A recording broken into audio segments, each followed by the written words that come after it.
កាលណាអ្នកចេះរៀបគ្រួសារឲ្យល្អវាជាមង្គលមិនបានជាមង្គលតែកាលណាយើងអត់កើតវិវាទតោះតេងគ្នាយើងអាចធ្វើប្រយោជន៍អីផ្សេងបានហើយតែកើតចំនួនតោះតេងយើងធ្វើខ្លួនឯងឡើងកើតឥឡូវយើងចេះថាខ្ញុំទៅវត្តខ្ញុំទៅវត្តខ្ញុំទៅវត្តមិនឲ្យខ្ញុំទៅក៏ខ្ញុំទៅមកវិញឆ្លោះគ្នាដល់ឆ្លោះឲ្យសួរថាចម្រើនស្អីគេមិនចម្រើនតែកាំងខឹងក្រោតគុំគួនហ្នឹងហើយណាអត់មានអីទេចឹងបានអ្នកខ្លះចេះតែបញ្ចូលមនុស្សរឿងធ្វើបុណ្យហ្នឹងថ្មជាអាណិតញាតិញោមដែរតែចេះតែនិយាយហ្នឹងដូចទៅជាពិសេសទៅពុទ្ធស្ថានទៅឥណ្ឌាទៅអីដល់ពេលគេបញ្ចូលរឿងចូលលោកស្រុកប្រះចេះខ្លះខ្ចីគេចូលបុណ្យសិនអស់រាប់ពាន់រាប់ម៉ឺនត្រឡប់ទៅវិញ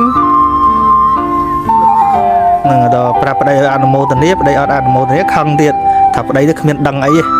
គ្មានចេះយល់បុណ្យយល់បាបអីឯងបុណ្យទៅជាពាក់គេនឹងហើយលុយរងមកគ្នាស៊ីឥឡូវយើងអត់បញ្ញាហ្នឹងយើងតាមបញ្ចូលហ្នឹងហើយទៅជឿតាអាចារ្យហើយលោកបញ្ចូលទៅតាមកិលេសណាគេបញ្ចូលដាក់ឈ្មោះនេះឈ្មោះនោះឈ្មោះនេះឈ្មោះនោះទៅហ្នឹងហើយដល់ចឹងបានញាតិញោមដែលជួបអាជាបញ្យលរឿងនោះគាត់ថាភ្ងាគាត់ថាក៏អត់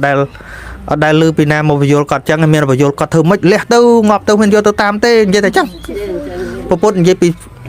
ពី step វាមាន step របស់វាមាន3 step ទី1ឲ្យរៀបចំជីវិតបច្ចុប្បន្នឲ្យល្អឃើញទេកាលណាជីវិតបច្ចុប្បន្នយើងរៀបចំល្អវានឹងឈានទៅ step ទី2គឺមានសិលមានចាគៈមានអីហ្នឹងអាហ្នឹងបានល្អដែរនឹងយើងរស់នៅអត់មានទោសមានសេចក្តីសុខស្ងប់ក្នុងគ្រួសារប៉ុន្តែអាហ្នឹងវាស្ងប់ទៅបានវាទល់អាជីវិតរាល់ថ្ងៃនេះរៀបចំត្រូវ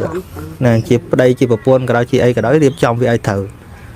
កូនចៅអីរៀបចំឲ្យត្រូវ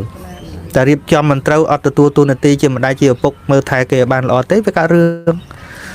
ដល់ពេលកូនអត់ល្អវាទៅធ្វើនេះធ្វើនោះកើតរឿងណាគេអ្នកបាក់យើងបាក់មង្គលស្អីទៅវត្ត100ទៀតវាអស់កើតទុកផង